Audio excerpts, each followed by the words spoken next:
పూర్వకాలంలో తలకి నూనె పెట్టుకుని ఉండేవారు ఇంటి పట్టున. వారం అంతా బయటకు వెళ్లాల్సిన అవసరం లేకపోతే నూనె పెట్టుకుని జడేసుకుని ఉండేవారు. స్కూల్కి వెళ్ళేటప్పుడు కూడా నూనె పెట్టి 2 వేళ్ళు మడిచి కట్టి పంపించేవారు. ఇప్పుడు అసలు నూనె పెట్టుకోవడమే రాంగ్ అని డెర్మటాలజిస్ట్ అంటున్నారు. మీ రీసెర్చ్ లో లేదు, మీరు మీ ఒరిజినల్ ఎక్స్పీరియన్స్ లో తెలుసుకున్నవి ఏంటి? So there is 2 things. One is viscosity ఎక్కువ ఉంటే నార్మల్ గా పెనిట్రేట్ అవ్వదు స్కిన్ లోకి ఏది కూడా.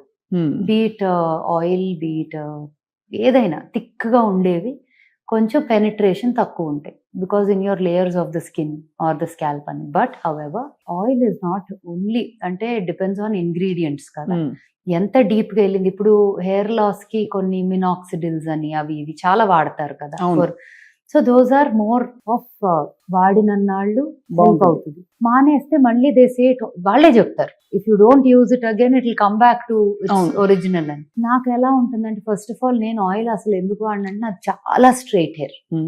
నేను ఇంకా ఆయిల్ రాశాను అంటే నాకు రబ్బర్ బ్యాండ్ ఇప్పుడే ఉండదు. నేను కర్ల్స్ పర్మ్స్ రకరకాలు చేసి నాదేదో నిలబెట్టుకుంటా, లేకపోతే అందరూ ఇష్టపడేలాగా ఉంటది. కానీ నాకు బోర్ కొట్టేస్తుంది కదా, when grass is always greener on the other side లాగా. అవును, నాకు కూడా ఆయిల్ పెట్టుకోవటం అవి ఎందుకు చేయనంటే because I know that my hair will become like బక్కగా అయిపోయి ఫ్లాట్ అనిపిస్తుంది అనే ఫీలింగ్. అవును, కానీ ఇప్పుడు శివి ఉంది, మా అమ్మాయి ఉంది, తనకి curly hair. So she has, తనకి అసలు ఆయిలింగ్ చేసినాక యాక్చువల్లీ తన పుట్టినప్పుడు అసలు జుట్టే లేదు, ఈ పిల్ల గుండుతో పుట్టింది ఏంటి అనుకున్నా, కంగారు పడ్డా. వెరీ స్కాంటీ హెయిర్ ఉండేది. ఇంకా తను పుట్టిన ఒక 2-3 years కి ఓల్డ్ స్కూల్ రీసెర్చ్లు అన్ని మొదలెట్టాం కదా. సో అది వాడటం మొదలెట్టాను. ఫస్ట్ తన మీదే అన్ని ఎక్స్పెరిమెంట్స్, బేబీ మీద. నేను బేబీ మీద ఎక్స్పెరిమెంట్ చేసి లాంచ్ చేశానంటే ఎంత సేఫ్. తనకి హెయిర్ ఇప్పుడు చూస్తే మీరు you will not even believe that's the same baby. అందరూ అంటారుగా బాగా జుట్టుతో పుట్టారు అంటారు కదా, మాకు అసలు ఆల్మోస్ట్ గుండుతో పుట్టాం ఇక్కడ. But she has good hair now. So దానికి హెయిర్ ఆయిల్ హెల్ప్ అయింది అంటారు. 100% బికాస్ ఇప్పుడు ఈ హెర్బ్స్ అన్ని ఉన్నాయి కదా, all these herbs that are so good for ఈ 63 హెర్బ్ ఆయిలే ఉంది మనది. మన హెయిర్ వాష్ పౌడర్ కూడా ఆయిల్ లో ఉన్న హెర్బ్స్ అన్ని పౌడర్ ఫామ్ లో దీంట్లో కూడా ఉన్నాయి with lathering agent which is also natural. Coconut derived ఉంటాయి అవి. You know like I said science వల్ల ఎన్నో బెనిఫిట్స్. అవును, సో అవన్నీ ఉంటాయి. సో ఇప్పుడు ఏంటి, ఇంతకు ముందు ఆ షికాకాయ నీళ్లు అవి కళ్ళకి మండిపోయేవి. నాకు ఎక్కడంటే ఒకసారి బేబీ ప్రోడక్ట్స్ వీడియో షూట్ చేసేటప్పుడు నాకు గీత ఇస్ ఆల్సో మాధురి సింగర్, తనకి బేబీస్ ఉన్నారు కదా. సో ఈ బేబీస్ ఉన్న మదర్స్ అందరూ ఏదో ఒక టైంకి నాకు ఇది నచ్చిందో అది బాగుంది ఏదో ఒకటి మాట్లాడుకుంటాం.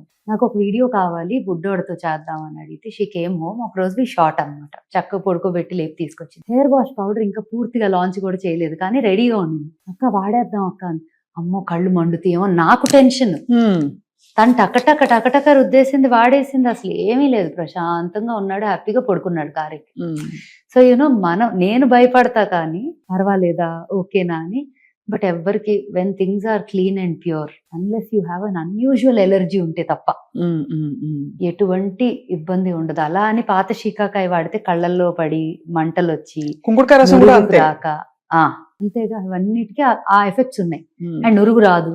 కళ్ళు అసలు కుంకుడుకాయ స్నానం చేసి వచ్చాక కళ్ళు ఎర్రగా ఉండేవి చాలా. అండ్ అదిను ఏంటి, అది వాష్ చేశాక అంతా ఇంకా అతుక్కొని ఉంటుంది తల్లోనే సగం. So all of those problems అన్ని లేకుండా న్యాచురల్ గా నాకైతే నా కూతురు అయితే ఈ హెయిర్ వాష్ పౌడర్ లేకపోతే మధ్యరాత్రి అయినా స్టోర్ ఓపెన్ చేయించి తెప్పిస్తుంది తప్ప షాంపూతో తలస్నానం చేయదు. అంటే నిజంగానే యాక్చువల్లీ తనకంత చిన్న వయసులో ఆ సబ్జెక్ట్ మీద like she's like no I want this only. అండ్ దానికి ఒకవేళ ఇది నచ్చలేదా పోనీ అలా అని ఏమి వాడదా అంటే ఏదో బ్రాండ్ చూసి అమ్మా అదేదో అంట అని చెప్పి ఏదో పర్ఫ్యూమ్ అడుగుతుంది. ఇట్స్ నాట్ లైక్ అన్ని పాతకాలం పద్ధతులు మాత్రమే చేస్తుందంటే కాదు, కానీ కొన్ని ఉంటాయి కదా అవి నచ్చినాయి ఇంకా అది తప్ప వాడు. సో అలాంటివి కొన్ని ఉన్నాయి, ఓల్డ్ స్కూల్లో కొన్ని ఉంటాయి తనకి, తన ఫేవరెట్స్ అనమాట. ఒక సిరం వాడుతుంది. అసలు కొన్ని ప్రోడక్ట్స్ అయితే ఇంకా నాకు కాదు, ఇంకా హరికే ఫోన్ చేసి Hari can I get this అని అడిగి తెప్పించుకొని అవి తప్ప ఇంకేమి వాడు. మేము కూడా హరికే ఫోన్ చేస్తాం హ్యాపీగా. కాదు, వాట్ ఈస్ అమేజింగ్ ఇస్ మీరు అన్నట్టు old and new world combine చేసి ఇది యూజర్ ఫ్రెండ్లీగాను ఉంది, అట్ ద సేమ్ టైం మన కెమికల్స్ బాడీలోకి వెళ్ళిపోవట్లేదని మనం కొంత రిలీఫ్ ఫీల్ అవ్వచ్చు. అండ్ కష్టం పడక్కర్లా వాడటానికి. కానీ బిగ్గెస్ట్ ఇష్యూస్ ఏంటంటే రెండు, ఇది అందరికీ అందుబాటులో ఉంటుందా అంటే నా లాజిక్ వేరు. నేనేమంటానంటే శరీరం కోసమే కదా కష్టపడేది, కొంత స్పెండ్ చేసుకుంటే ఏమవుతుంది అనిపిస్తుంది ఒకటి. రెండోది ఏంటంటే ఒకవేళ అందుబాటులో లేకపోయినా న్యాచురల్ గా ఉండే వాటితో ఎలా మేనేజ్ చేసుకోవచ్చు is a very big question. దానికి మీరు చెప్పే ఇలాంటి మంచి మాటలన్నీ కూడా it will be useful for people. So అందుబాటులో ఉందా అంటే we're a luxury brand only, we're not mass market product కాదు ఫర్ షూర్. కానీ అంత ఎఫర్ట్, అంత టైమ్, అంత ఎనర్జీ, అంత ప్రొక్యూర్మెంట్ ప్రాసెస్ అంత ఉంది. అదే గనక ఒక గంటన్నరలో టర్న్ అరౌండ్ చేసి ఒక క్రీమ్ తెచ్చేస్తాం, గంటలో ఒక వాష్ వచ్చేస్తుంది 100 kgs అంటే నేను కూడా ఈజీగా ప్రైజింగ్ చేయొచ్చు and can launch it as a product that can go, but the amount of effort that goes into it and జాగ్రత్త అంటే ఇంకా ఓసిడి. ఒకవేళ మీరు గనక ఏదైనా తేడా అయింది అనుకోండి, నేను ఆ లాట్ ఎంతైనా అవనియండి, వద్దు తీసేయండి అంట. లేకపోతే మనం ఎవరైనా వాడుకుంటే వాడుకుందాం కానీ బయటకి వెళ్ళకూడదు అంటే అంత జాగ్రత్త తీసుకుంటారు. That's a very very commendable thing. అలా ఉన్నప్పుడు మరి కాస్ట్ తక్కువ ఉండటం అనేది then I will be doing social service. అంటే మీరు ఏ కారణంతో మొదలు పెట్టారో అది పూర్తిగా వైలేట్ అయిపోతుంది. అండ్ అది కూడా ఏమవుతుంది, సర్వీస్ చేయొచ్చు ఒక లెవెల్ వరకు. దానికన్నా ఎక్కువ చేసుకుంటా పోతే నేను బ్యాంక్రప్ట్ అయిపోవచ్చు. You know the reason for the price. ఇప్పుడు కొంతమంది అంటారు ఎవరో ఒకళ్ళు పెట్టారు ఎక్కడో, I think in one of the video something, old rituals were never so expensive or something like that. The effort that goes into it, the ingredient procurement, the process, the way we presented it, the way we want to, ఒక్కొక్క brand కి ఒక vision ఉంటుంది. So vision for this brand is it has to be a global brand where India is really like wow this is Indian culture heritage అని. అలా చేయాలి అంటే నేను ఇలా మాత్రమే చేయగలను. This is the only way. So I think the end goal made us take this hard decision of keeping it like. No, absolutely. That is very clear. The second problem I'll address is consistency. ఎంతకాలం ఒక way of life ఏంటి, ఈ products వాడాలనే కాదు, ఒక విధానంలో మనం నిష్టగా చేస్తే మనకి కొద్దో గొప్ప రిజల్ట్ కనిపిస్తుంది స్కిన్ అండ్ హెయిర్ కేర్ లో. నేను ఓల్డ్ స్కూల్లో అయితే కొంతవరకు చెప్పగలను. కొన్ని products you will see a change in the way your skin looks and feels in the first use లో తెలిసిపోతుంది. You will feel it.